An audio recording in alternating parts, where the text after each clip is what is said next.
Assalamualaikum, dear students. My name is Humayun Munawar and I will teach you this course. So, let's start with introduction. In today's slide, we will talk about a brief history of psychometrics, the main types of test, the 10 most common tests, and why psychometrics. कि like क्यों psychometric ही क्यों? ठीक है, तो सबसे पहले let's talk about a brief history कि like किस तरह से स्टार्ट हुआ। हम लोगों को जब कोई भी सब्जेक्ट स्टार्ट करना है तो सबसे पहले हमें उसको हिस्ट्री से स्टार्ट करना है कि लाइक स्टार्टिंग क्या थी, बेस क्या थी। ठीक है, तो हम लोग ब्रीफ हिस्ट्री में बात करते हैं। उसकी टेस्टिंग पर proficiency dates back 2200 BC when the Chinese empire use okay. उन्होंने सबसे पहले लाइक 2200 BC में पहला टेस्ट बनाया गया था जो कि फ़िटनेस को चेक करना था ऑफिसर्स के लिए। ठीक है, अब जो कुछ इम्पोर्टेंट यहाँ पे हैं नाम, उनकी बात कर लेते हैं, उनके बारे में डिस्कस कर लेते हैं कि लाइक इन्होंने क्या क्या काम किया और किस किस तरह से किया साइकोमेट्रिक में, क्योंकि आपका कोर्स है ही साइकोमेट्रिक। आप लोग टेस्टिंग पढ़ चुके हैं पहले, इट्स अबाउट टेस्टिंग 2 कि जिसमें हम लोगों ने टेस्ट के बारे में ही पढ़ना है, डिफरेंट टेस्ट के बारे में पढ़ेंगे, उसको कंस्ट्रक्ट करने के बारे में पढ़ेंगे। ठीक है, अब अगर हम लोग बात करें फ्रांसिस गैल्टन की, तो इन्होंने क्या काम किया साइकोमेट्रिक में, हम लोग थोड़ा सा इनको देख लेते हैं। Modern psychometric dates to sir Francis Galton, Charles Darwin cousin, अच्छा जिनके कज़न थे। अब इन्होंने क्या किया, interested in individual differences and their distribution. अगर आप लोग देखें तो इन्होंने, ये फ्रांसिस गैल्टन ने 1822 से 1911 तक इनका ड्यूरेशन है। तो देखो 1911 से पहले पहले इन्होंने बात कर दी थी इंडिविजुअल डिफरेंसेस पे कि हर बंदा दूसरे बंदे से मुख्तलिफ है, उसकी क्वालिटीज़, उसकी characteristics, each and everything very करता है। ठीक है, जब उन्होंने फ़ील किया कि सब लोग एक जैसे नहीं हैं, सब लोग एक दूसरे से मुख्तलिफ हैं, तो उनको लगा कि लाइक फिर हर किसी को चेक करने के लिए हमारे पास डिफरेंट टेस्ट भी होने चाहिए। देखो ना, अगर इंडिविजुअल डिफरेंसेस एग्जिस्ट करते हैं तो उसको चेक भी तो करना चाहिए कि एक बंदा दूसरे बंदे से किस तरह से बेहतर है या किस तरह से पीछे है। इसलिए उन्होंने क्या किया, 1884 और 1890 में उन्होंने क्या किया, टेस्टेड 17,000 इंडिविजुअल्स। बहुत बड़ा फिगर है ये। उन्होंने 17,000 लोगों को टेस्ट किया, आसान काम नहीं है ये।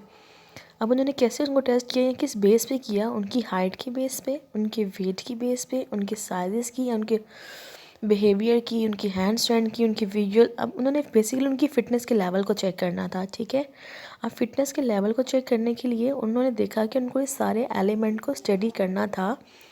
और देखो ना, उस अकेले बंदे ने इन सब को स्टडी किया।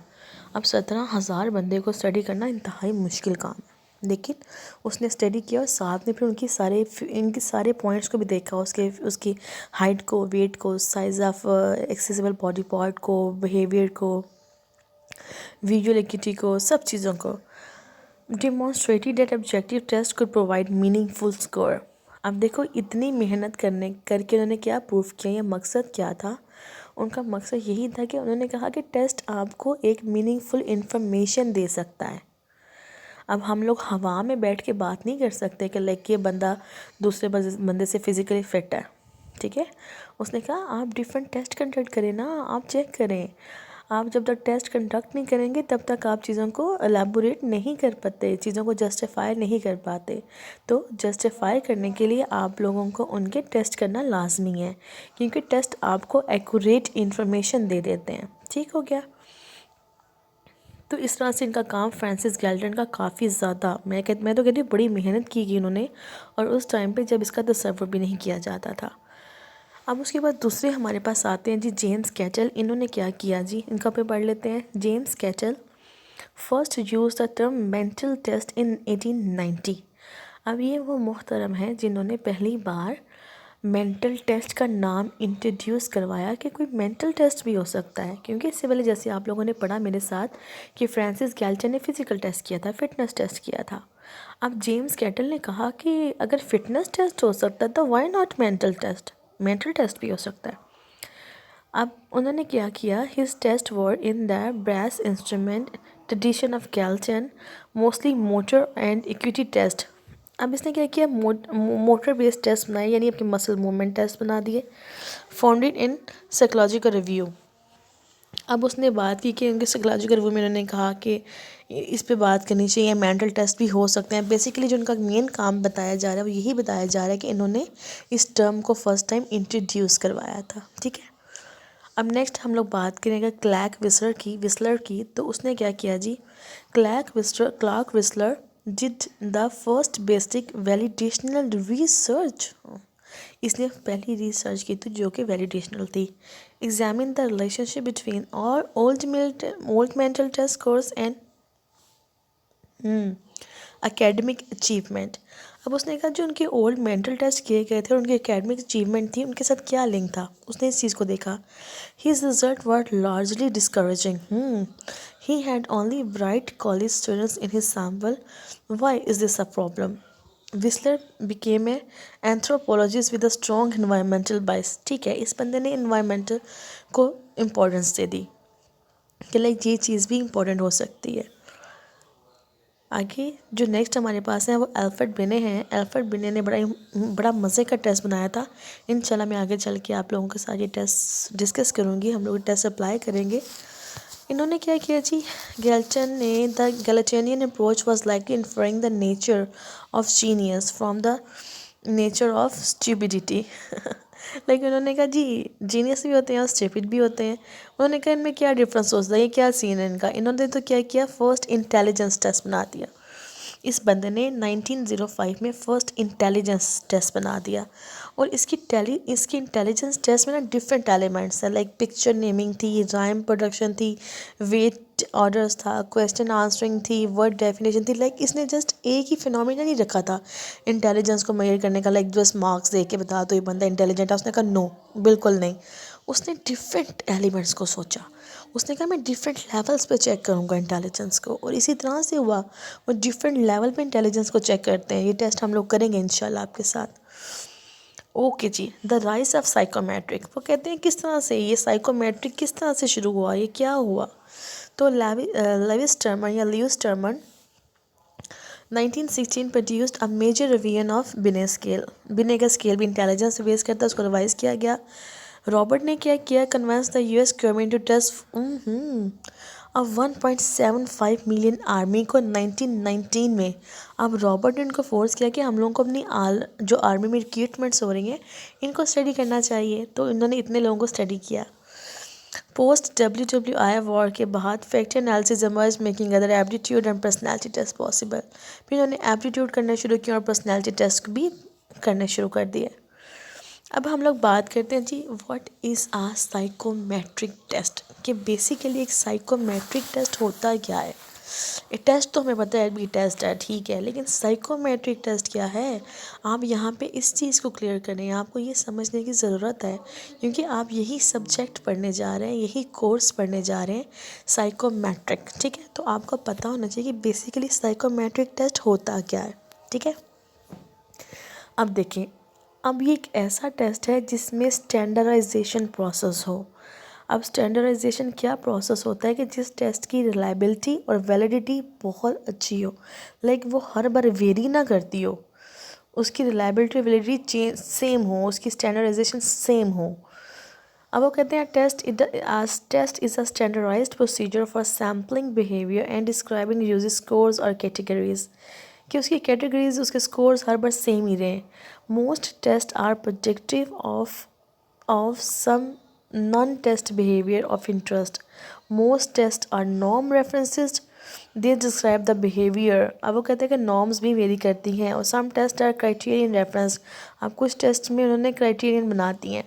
तो साइकोमेट्रिक एक ऐसे टेस्ट है जिसकी स्टैंडर्डाइजेशन बड़ी हाई लेवल पे होती है, जिसकी रिलायबिलिटी वैलिडिटी बड़े हाई लेवल पे होती है। ये कोई ऐसे ही आम टेस्ट नहीं होता है कि लाइक कोई भी कर ले और ऐसे ही हो जाए, नो ना ना। ये टेस्ट जिस भी इंसान ने कंडक्ट करना है उसके पास एक्सपर्टाइज लेवल होना लाजमी है। ठीक है, उसका एक स्टैंडर्डाइजेशन प्रोसेस होना लाजमी है, उसकी reliability validity criterion reference norm reference, इन सारे एलिमेंट्स को चेक करना इंतहाई ज़रूरी होता है। उसके बाद आप लोग कोई भी टेस्ट कंडक्ट कर सकते हैं। तो साइकोमेट्रिक टेस्ट में हम लोग बहुत सी चीज़ों को देखते हैं। ठीक हो गया, ऐसे ही टेस्ट कोई भी कंडक्ट नहीं कर सकता। अब वो कहते हैं the main types of test, हमारे पास साइकोमेट्रिक में कौन सी तरह के मेन टेस्ट हैं जिसमें हम लोग बात कर सकते हैं। तो सबसे पहले इंटेलिजेंस टेस्ट, जिसमें हम लोग उसकी इंटेलिजेंस की बात करते हैं कि बंदा कितना सियाना है और कितना नहीं है और दूसरा एप्टीट्यूड टेस्ट। अब एप्टीट्यूड कहते हैं कि बंदा कितना लर्न कर सकता है, कितना असेस कर सकता है, ठीक है। अचीवमेंट टेस्ट कि बंदा कितना अकम्प्लिश कर सकता है। क्रिएटिविटी टेस्ट, अब ये बंदा कितना क्रिएटिव है। पर्सनैलिटी टेस्ट कि बंदे की ट्रेड्स कैसी हैं, इसकी पर्सनैलिटी में करेक्टरिस्टिक्स कैसे हैं। इंटरेस्ट इन्वेंट्रीज कि वही बात है कि बंदा किन किन कामों में किन किन एक्टिविटीज़ में इंटरेस्ट रखता है, ठीक है। बिहेवियर में हम लोग उसके बिहेवियर को आइडेंटिफाई कर सकते हैं। न्यूरोसाइकोलॉजिकल में हम लोग उसकी कॉग्निटिव, सेंसरी, परसेप्चुअल, मोटर, इन सारे फंक्शंस को चेक कर सकते हैं। तो ये डिफरेंट तरह के हमारे पास टेस्ट होते हैं और हर बंदा इन टेस्ट को यूज़ नहीं कर सकता, इस बात को याद रखिएगा। अगर आप लोग ये सोच रहे हैं कि जी हम लोग साइकोमेट्रिक पढ़ने जा रहे हैं तो इसके बाद हम लोग टेस्ट ही करेंगे मुझे, तो मेरा बच्चा ऐसा नहीं होता। आप लोग पढ़ेंगे इनके बारे में, लाजमी इंशाल्लाह पढ़ेंगे। हम लोग टेस्ट भी कंडक्ट करेंगे, लेकिन फर्दर आपको ये टेस्ट कंडक्ट करने के लिए या किसी क्लिनिकल सेटिंग में या किसी हॉस्पिटल सेटिंग में बैठने के लिए आपको इसमें एक्सपर्टाइज डिग्री लेनी पड़ती है, ठीक है। अब the 10 most commonly use test, अब वो कहते हैं कौन से 10 ऐसे टेस्ट हैं साइकोलॉजी में, हमारी फील्ड में, जो कि हम लोग कॉमनली और इजीली यूज़ कर सकते हैं, मीन जो हमें इजीली मिल भी जाते हैं। बहुत बार ऐसा होता है कि हम लोगों को टेस्ट मिलते नहीं हैं। यहाँ पे ना एक इम्पॉर्टेंट बात जहन में रखिएगा कि हम लोग कोई भी टेस्ट, ठीक है, किसी भी ऑथर की परमिशन के बगैर यूज़ नहीं कर सकते। फॉर एग्ज़ाम्पल हमने पढ़ा कि इंटेलिजेंस का टेस्ट अल्फ्रेड ने बनाया है, ठीक है। अब जब तक हमने उससे परमिशन नहीं लेनी ना, हमने वो टेस्ट यूज़ नहीं करना। लाइक हम लोग इनको मेल करते हैं, इनसे परमिशन लेते हैं, हमारे पास परमिशन लेटर आता है, उसके बाद हम लोग उनका टेस्ट यूज़ करते हैं, अदरवाइज़ हम लोग टेस्ट यूज़ नहीं कर सकते। ठीक हो गया जी, इस चीज़ का ख्याल रखते हैं।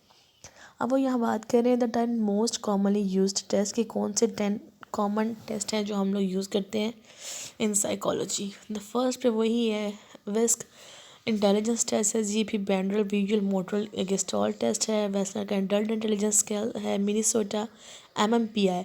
एमएमपीआई के आपको पता है कितने एमसीक्यूज होते हैं? 564 या 562 क्वेश्चंस। अब देखो 560 प्लस ही होते हैं, इतने क्वेश्चंस, इतने एमसीक्यूज इसमें सॉल्व करने होते हैं। तो इसमें ये है कि फिर हमें पता होता है कि लाइक 20 से 28 तक है तो ये क्वेश्चन किससे रिलेटेड है, फिर हम लोग स्पेसिफाई कर लेते हैं, क्योंकि किसी के पास इतना टाइम तो नहीं होता कि वो 560 प्लस बैठ के एमसीक्यू सॉल्व करे। लेकिन ये एमएमपीआई के रिजल्ट्स बड़े कमाल के होते हैं। फिर उसके बाद Rorschach inkblot test, thematic perception, sentence completion, like ये टेस्ट हैं जो कि हम लोग इजीली यूज़ कर सकते हैं। इंशाल्लाह मैं सारे टेस्ट आपको यूज़ करना सिखाऊंगी, हम लोग ये टेस्ट यूज़ करेंगे। अब वो लास्ट में आपसे बात करें क्लिनिकल वर्सेस एक्चुअल जजमेंट। अब वो कहते हैं क्लिनिकल कौन सी जजमेंट होती है और जो हम लोग एक्चुअल में करे होते हैं वो कौन सी होती है। हमें चीज़ें क्लियर करने की ज़रूरत है यहाँ पे। अब क्लिनिकल जजमेंट कौन सी होती है, अब देखो वो क्लिनिकल जजमेंट है, तो उसमें क्या है कि हम लोग क्या करते हैं, reaching a decision by processing information in once head, कि हम लोग देखते हैं कि बंदा इस टाइम पे कहाँ पे फॉल करे, क्लिनिकली हम लोग उसको चेक करके एग्जामिन करके हम लोग उसके बाद उसकी जजमेंट दे देते हैं। ठीक है। अब एक्चुअल क्या होते हैं जी, reaching a decision with employing human judgment using empirically establish relation between data and the interest. ठीक है। वो कहते हैं कि अब वो जो है दूसरी रिसर्च है उसमें हम लोग डिसीजन की बेस पे या एम्प्लॉइंग ह्यूमन जजमेंट की बेस पे हम लोग ये कर सकते हैं, लेकिन क्लिनिकल में हम लोगों ने वो टेस्ट ठीक करके बताना होता है। Note this that some of the data in the actual judgment may be qualitative clinical observation allowing a mixture of method, कि हम लोग उसमें डिफरेंट मेथड्स यूज़ कर सकते हैं। अब क्लिनिकल वर्सेस एक्चुअल जजमेंट, तो उसमें क्या है जी, इसमें वो डिफरेंट रिसर्चेस को ऐड करें कि ये लोग इसको किस तरह से सपोर्ट कर रहे हैं। तो पॉल मील इसमें बात करते हैं, वो कहते हैं जी विच इज़ बेटर। ठीक है, बड़ा मुश्किल क्वेश्चन है, which is better. His grand rules for comparison, both methods should draw for the same data set. उन्होंने कहा जी कौन सा मेथड बेटर है, क्लिनिकल में करें कि एक्चुअल में करें, हम लोग रियलिटी में देखें, क्लिनिकल में बस सर के टेस्ट करके काम ख़त्म कर दें। तो उसने कहा दोनों मेथड ही साथ साथ चलने चाहिए, ठीक है।